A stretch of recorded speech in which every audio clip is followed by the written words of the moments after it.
Here are screenshots from the HEDIS measures of 2018. The benefits of HEDIS measures for quality initiatives. It measures performance related to a healthcare organization's care and service. It allows for side-by-side comparison of healthcare organizations' performance. It provides a standard way to evaluate health plans, and it evolves each year to ensure relevance and accuracy.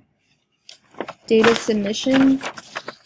The NCQA collects HEDIS survey results from health plans and PPOs through the healthcare organization questionnaire. Non-survey data is collected through the interactive data submission system. This data is extremely important for researchers working to improve healthcare. Data reporting. This accreditation benchmarks and thresholds memo is used for accreditation scoring. NCQA's health insurance plan ratings classifies health insurance plans on a scale of 0 to 5.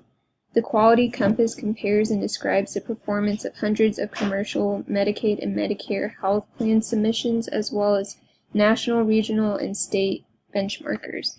Thank you.